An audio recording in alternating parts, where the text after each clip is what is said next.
A perseguição à igreja ainda existe nos dias de hoje? Em que formas ela se apresenta? Por que alguns cristãos são tentados a se calar ou adaptar sua fé ao mundo atual? Essas são algumas perguntas que estaremos estudando.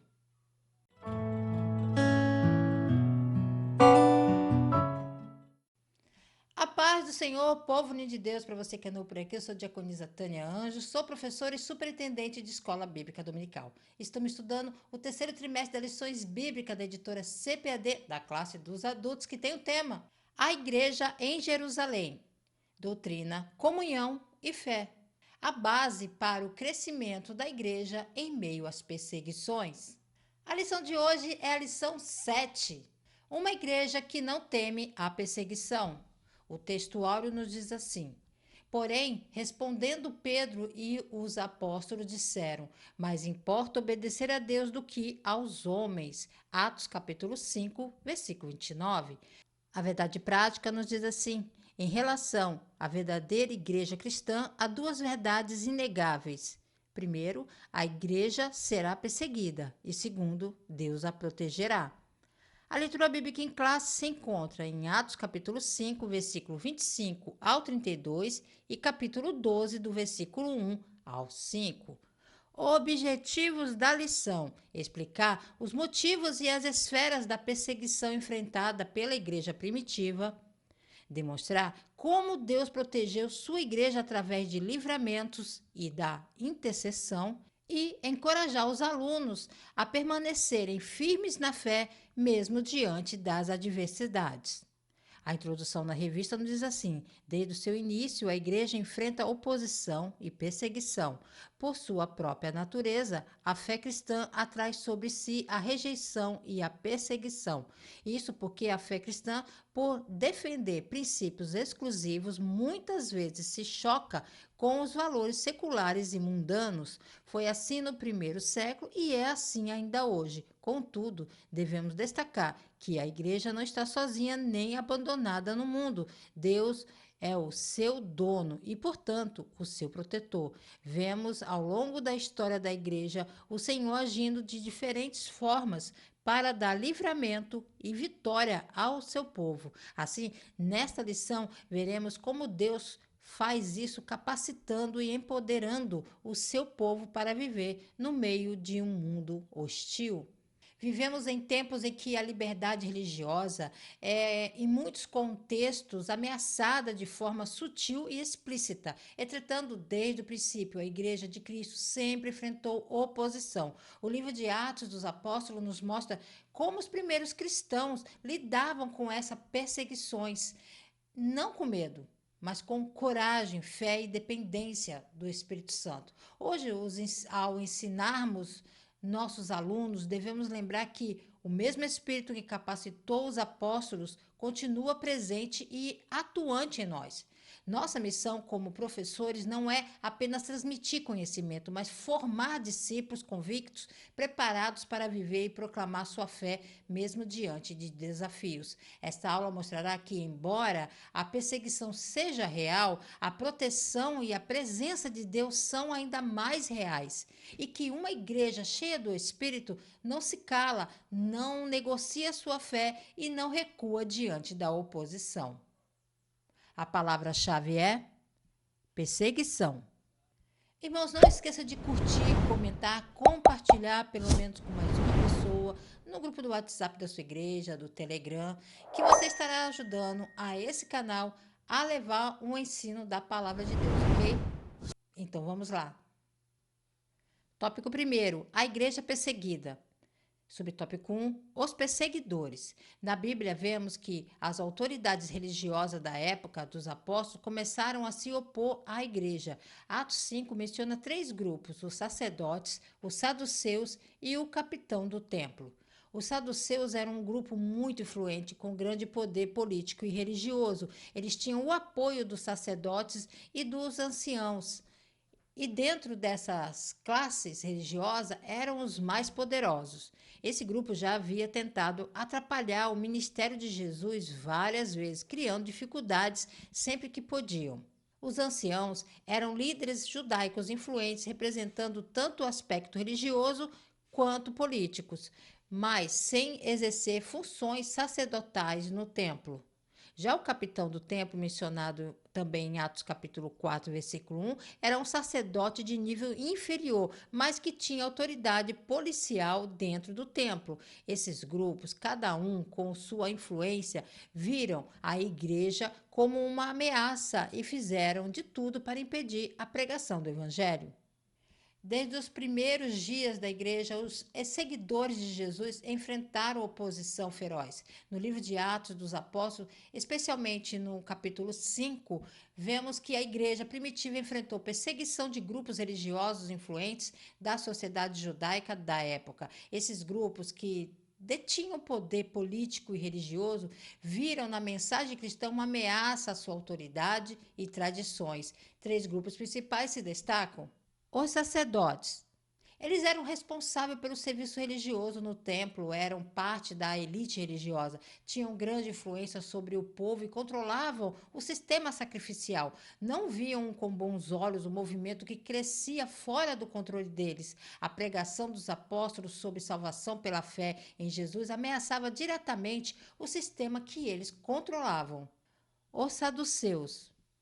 Esse grupo religioso que negava a ressurreição, os espíritos e a vida após a morte, eles eram aliados dos sacerdotes e dos anciãos e tinham grande poder político. Por isso, a mensagem dos apóstolos que pregavam a ressurreição de Jesus era uma ofensa direta às suas crenças e posição. Os saduceus pertenciam à elite sacerdotal e, diferentemente dos fariseus, não acreditavam na existência de anjos, espírito e nem na ressurreição. Isso os colocava diretamente contra a mensagem cristã. O capitão do templo, também conhecido como comandante do templo, era um oficial encarregado de manter a ordem dentro do recinto sagrado.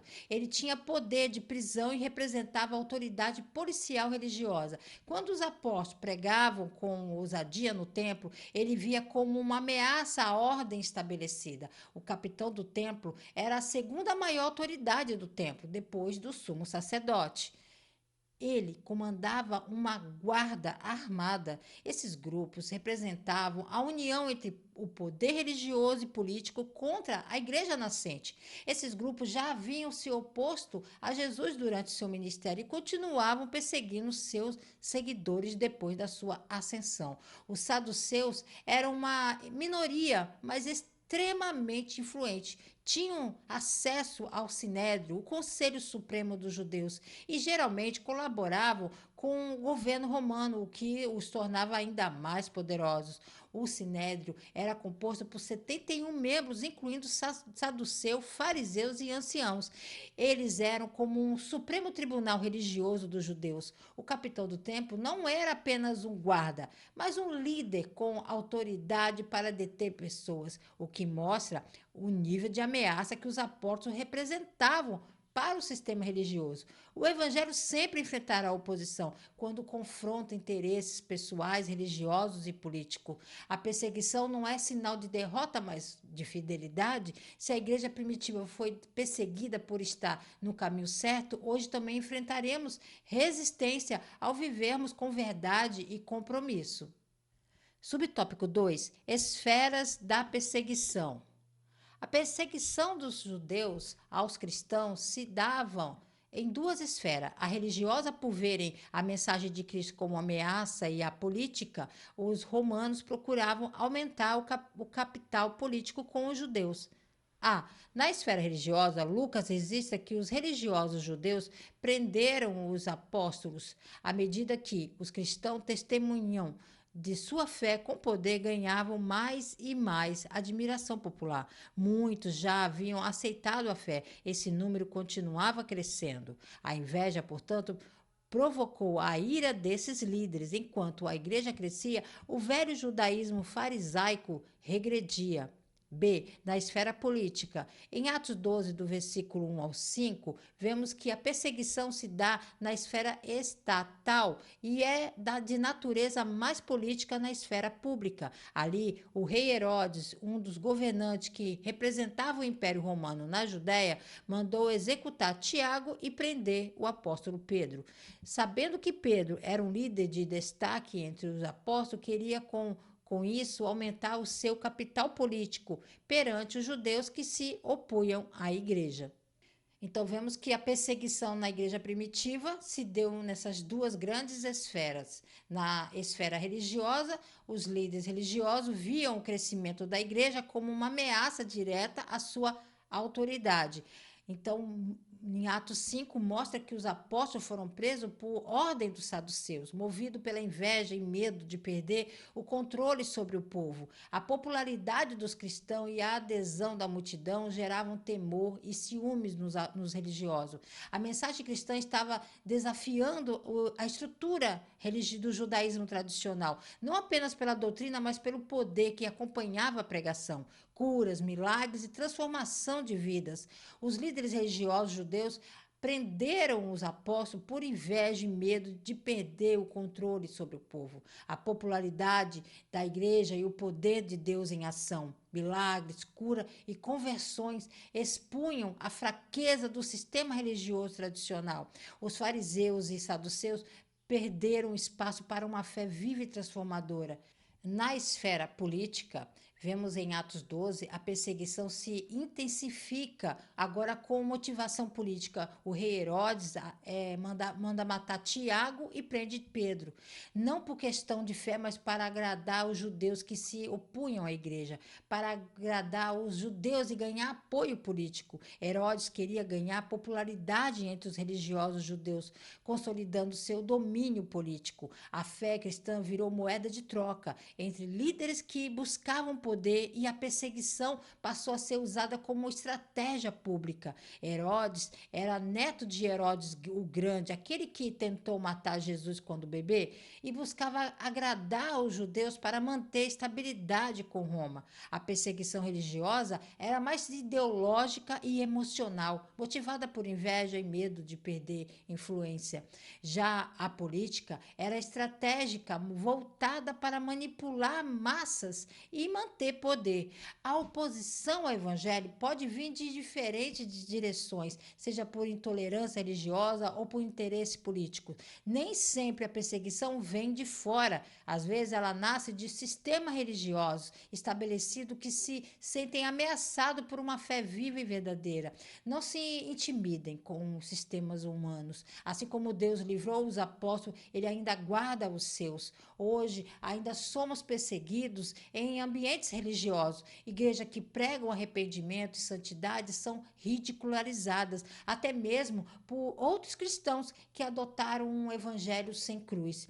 Crentes fiéis são chamados de fanáticos ou fundamentalistas por denunciarem o pecado. Vivemos perseguições políticas e sociais disfarçadas de leis ou discursos de tolerância. O cristão que se posiciona contra a ideologia antibíblica sofre censura, é excluído de debates ou até perde o emprego. Profissionais da saúde, professores ou políticos cristãos que expressam sua fé pública e biblicamente são perseguidos nas redes sociais e nos tribunais. O crescimento da igreja incomoda o mundo. Quanto mais o evangelho se expande com poder, mais resistência enfrentaremos. Mas isso é sinal de que estamos vivos e tocando nas estruturas do pecado.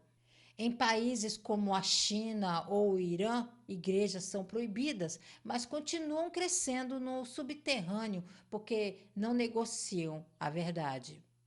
Subtópico 3, a igreja enfrentará a oposição. A igreja sempre enfrentará opositores de um jeito ou de outro. Isso acontece porque o cristianismo bíblico, por sua natureza, acolhe a todos, mas também estabelece princípios para quem deseja segui-lo. Por isso, muitas vezes, é visto como antiquado e preconceituoso e indesejado. A perseguição pode mudar conforme o tempo e o lugar, mas seu objetivo continua o mesmo: silenciar a voz da igreja.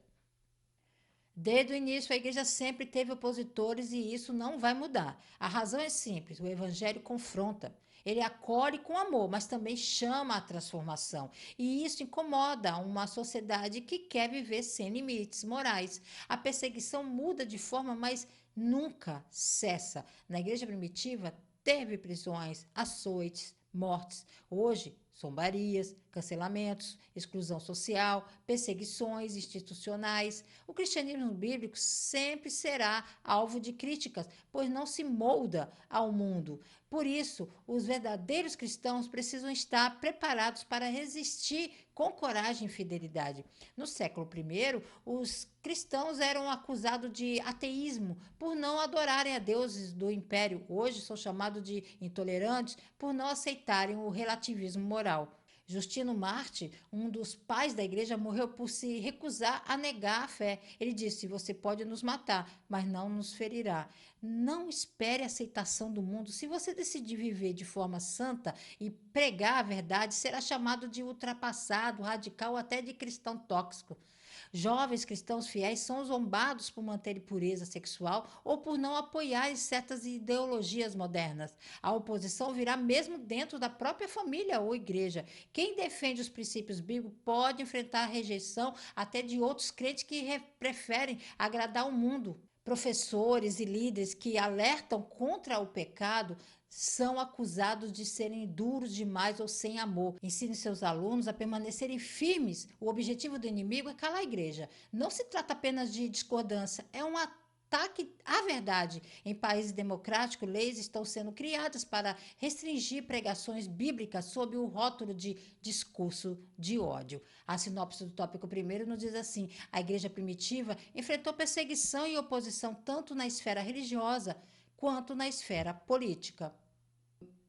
Tópico 2: a igreja protegida. Subtópico 1: um anjo de Deus. Lucas destaca que, em meio à perseguição, Deus provê livramento para os apóstolos. A igreja não era apenas perseguida, mas também protegida. Aqui, a igreja contou com a presença de anjos, seres de natureza totalmente sobrenatural. Não é incomum a presença de anjos no livro de Atos. Eles estiveram presentes na libertação de Pedro da prisão com Filipe e com a missão evangelística, em missão na casa do centurião romano Cornélio e com o apóstolo Paulo em alto mar. A Bíblia diz que eles estão a serviço daqueles que vão herdar a salvação. Mesmo em meio à perseguição, a igreja do Senhor não está sozinha. O texto de Atos, capítulo 5, versículo 19, mostra que Deus intervém poderosamente enviando um anjo para abrir as portas da prisão. Isso revela que a perseguição pode até prender homens, mas jamais pode prender a missão. A atuação angelical no Novo Testamento é frequente e estratégica. Os anjos não apenas livram fisicamente, mas também orientam, confortavam e conduziam a missão. Enquanto o mundo se mobilizava para calar os apóstolos, o céu se mobilizava para libertá-los. Os anjos aparecem mais de 20 vezes no livro de Atos, sempre em momentos decisivos da missão da igreja. Em Atos 12, um anjo liberta Pedro enquanto a igreja orava intensamente. O texto nos ensina que a proteção sobrenatural está ligada à oração constante da comunidade de fé. Hebreus capítulo 1, versículo 14, lemos que os anjos são espíritos ministradores enviados para servir a favor daqueles que hão de herdar a salvação. Ou seja, eles não estão inativos, são enviados conforme a vontade de Deus. A igreja precisa crer no sobrenatural. Em tempos de racionalismo e secularismo, muitos cristãos já não acreditam mais na ação dos anjos. E é dever do professor reafirmar que Deus continua agindo de forma sobrenatural em favor do seu povo. Missionários em países fechados relatam livramentos inexplicáveis. Muitos creem que anjos estão envolvidos. Ensine que a proteção de Deus não anula a perseguição, mas a vence. Os apóstolos foram presos, sim, mas não abandonados. Exemplo: crentes fiéis podem ser demitidos, caluniados ou excluídos, mas Deus abrirá outras portas e fortalecerá os que permanecerem firmes. Estimule seus alunos a orarem com fé. A intervenção celestial na terra está ligada à oração. Professores devem ensinar que orar é ativar a resposta do céu, mesmo quando tudo parece fechado. Igrejas que oram, como em Atos 12, experimentam livramentos e respostas sobrenaturais até hoje. Subtópico 2, a intercessão da igreja. Em Atos capítulo 12, versículo 5, diz que a igreja fazia contínua oração por Pedro. O mesmo texto bíblico que mostra um anjo no cenário da libertação de Pedro, também revela a igreja como um excelente ativo nesta libertação. Não teria sentido Lucas destacar o papel da igreja intercedendo por Pedro se isso não tivesse nenhuma relevância. É evidente que Deus é soberano e age como quer e quando quer. A morte de Tiago, irmão de João, é mencionada anteriormente e não temos uma explicação no texto bíblico do porquê Tiago não foi libertado. Contudo, esse evento certamente causou um impacto na igreja, levando-a a orar ainda mais fervorosamente por Pedro. Deus respondeu à oração da igreja e libertou Pedro. Em Atos capítulo 12, versículo 5, vemos que a igreja não cruzou os braços diante da prisão de Pedro. Ao contrário, a resposta foi oração contínua, fervorosa, perseverante. Isso ensina que mesmo diante de perdas, como a morte de Tiago, o povo de Deus não deve se resignar, mas clamar com mais intensidade. O texto não separa a ação divina da participação humana. Deus enviou o anjo, sim, mas a igreja estava orando. Lucas destaca isso propositalmente. Ele quer mostrar que a oração da igreja não é simbólica, mas eficaz. A oração não é um último recurso, é a linha de frente da batalha espiritual. A palavra usada para a oração contínua no grego é ektenos. É a mesma usada para descrever a oração de Jesus no Getsemane, com intensidade, persistência e agonia.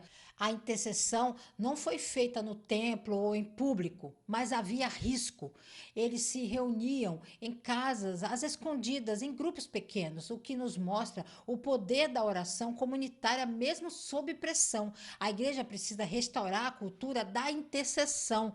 Professores devem incentivar os alunos a orar não só por si, mas um pelos outros, especialmente pelos que estão em sofrimento, liderança ou missão.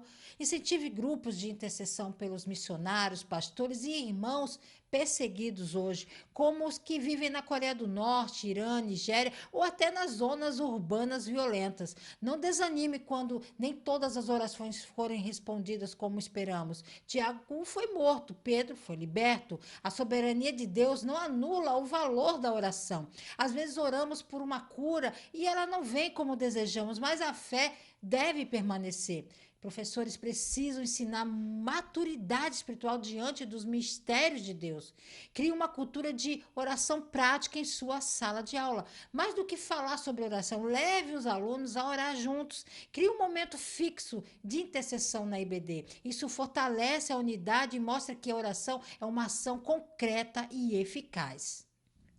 Subtópico 3, o valor da oração. Essa passagem bíblica, assim como muitas outras, mostra o grande valor da oração. Enquanto os cristãos oravam, o lugar em que estavam tremeu.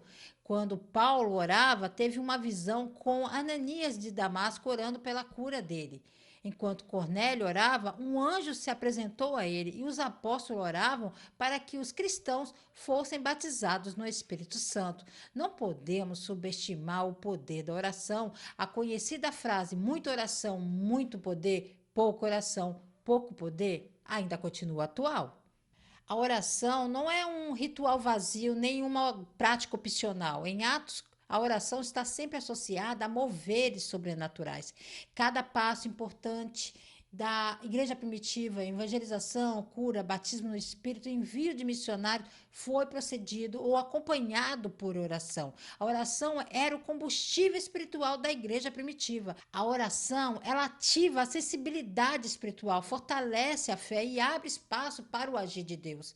Em Atos, a igreja não se movia apenas com estratégia, mas com dependência do Espírito, e isso acontecia por meio da oração. Em Atos capítulo 4, versículo 31, enquanto oravam, o lugar físico tremeu. É o mesmo verbo usado para terremoto, mostrando uma resposta visível e poderosa de Deus. Cornélio orava às 3 da tarde, uma das horas fixas de oração entre os judeus, mostrando que ele cultivava um tempo de comunhão com Deus, mesmo sem ainda conhecer plenamente o Evangelho. A oração aparece mais de 30 vezes no livro de Atos, quase sempre ligadas a ações extraordinárias. A oração contínua sendo a base para qualquer ação cristã relevante. Professores devem desafiar os alunos a orarem antes de decisões importantes, como entrevista de emprego, problemas familiares, testemunho na escola, faculdade. Incentive seus alunos a praticar a oração curta durante o dia, como Senhor, me guie agora,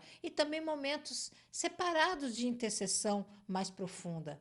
A oração nos conecta ao sobrenatural. Ore por direção do Espírito Santo, como Paulo e Pedro faziam. Ensine seus alunos a esperar a resposta em sonhos, convicções ou conselhos, sempre baseado na palavra. Reforce a frase: muita oração, muito poder, pouca oração, pouco poder. Essa expressão é simples e mais poderosa. Use-a como lema em sua classe. Proponha desafios semanais de oração, 5 minutos por dia no início da manhã, jejum semanal, momentos em grupos. A sinopse do tópico 2 nos diz assim: mesmo em meio à perseguição, Deus manifestou seu poder de proteção. Tópico 3, a igreja destemida. Subtópico 1, testemunho com poder.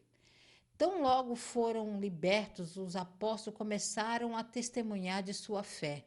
De nenhuma forma se sentiam intimidados, estavam capacitados pelo poder do alto. Não é por acaso que o livro de Atos já foi denominado por antigos escritores de os Atos do Espírito Santo. Vemos o Espírito Santo operando por todo o livro, mesmo quando o seu nome não é mencionado. Ele é a fonte de poder da igreja. Sem o Espírito Santo, a igreja perde o seu testemunho e se torna inoperante.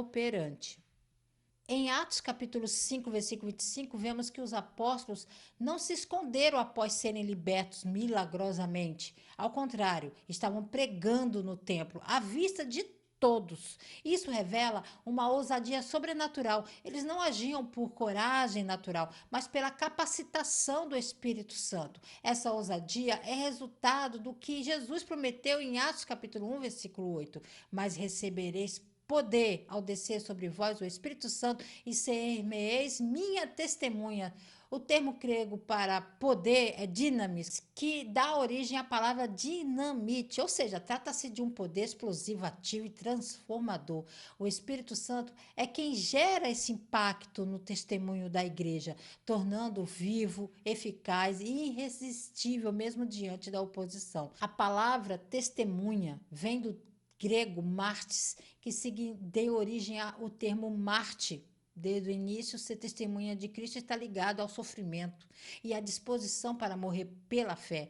O templo onde os apóstolos voltaram a pregar era justamente o local de autoridade dos líderes religiosos, ou seja, eles voltaram a pregar no centro da oposição. A ousadia dos apóstolos era visivelmente diferente do medo que Pedro demonstrou ao negar Jesus antes do Pentecostes. Isso mostra a transformação radical que o Espírito Santo opera. Não testemunhamos apenas com palavras, mas com ousadia e vida. Professores devem incentivar os alunos a falar com coragem sobre fé, mesmo em ambientes hostis, trabalho, universidades, redes sociais. Um cristão pode não ser aceito por suas convicções sobre casamento, família ou integridade, mas deve manter sua postura com respeito e firmeza. Só é possível testemunhar com poder se estivermos cheios do Espírito Santo. O testemunho sem a presença de Deus se torna apenas discurso. Ensine os seus alunos a buscar constantemente intimidade com Deus por meio da oração e leitura bíblica. Não tente falar de Jesus sem antes falar com Jesus. A oposição não é sinal de fracasso, mas de impacto. Muitos acham que enfrentar a rejeição significa que estão errados, mas não na Bíblia. Quanto mais os apóstolos incomodavam, mais eles estavam no centro da vontade de Deus.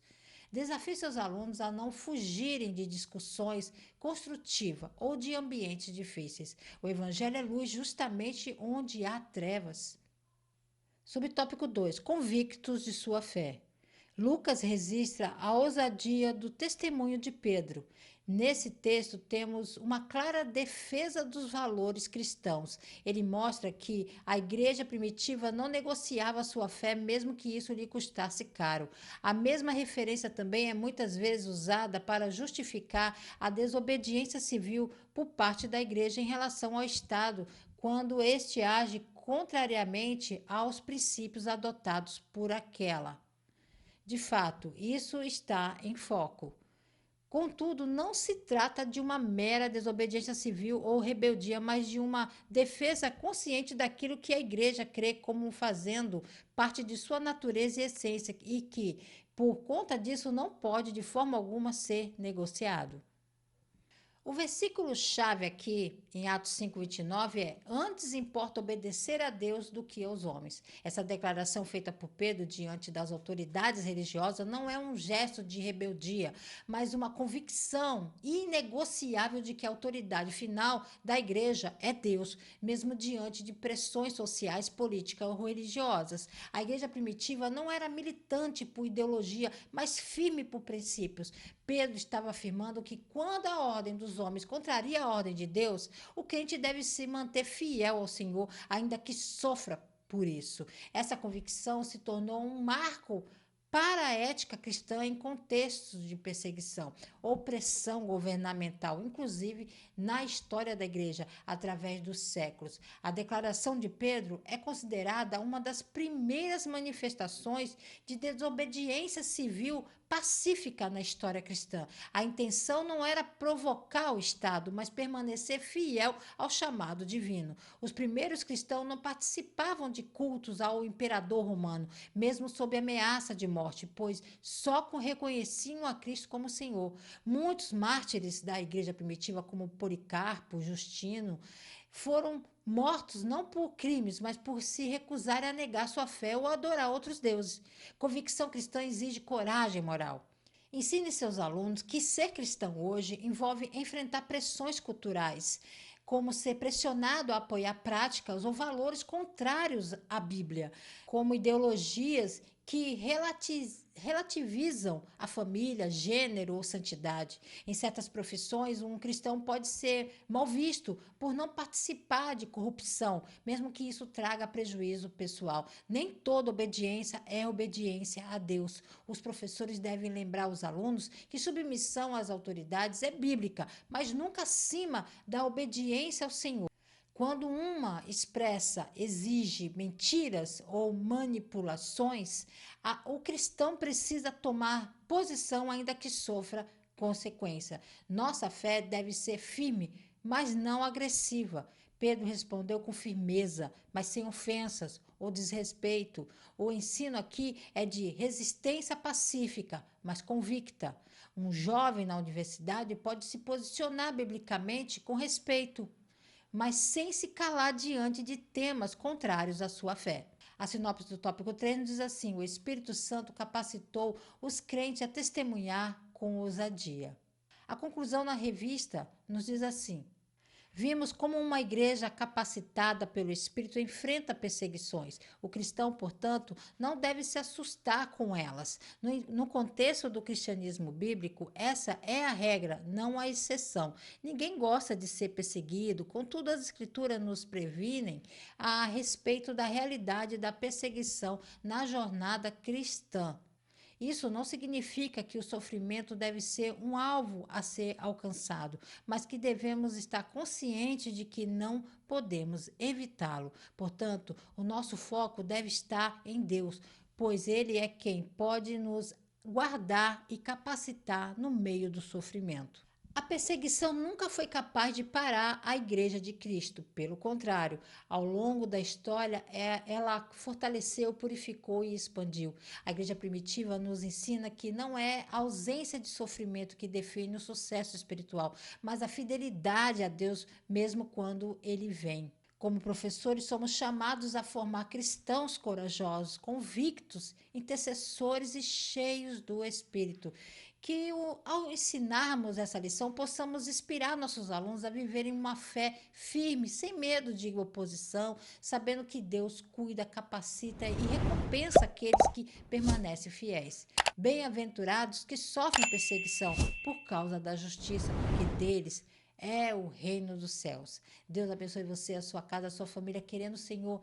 Se ele não voltar, estarei de volta aqui a mais um Resumo EBD. A paz do Senhor a todos.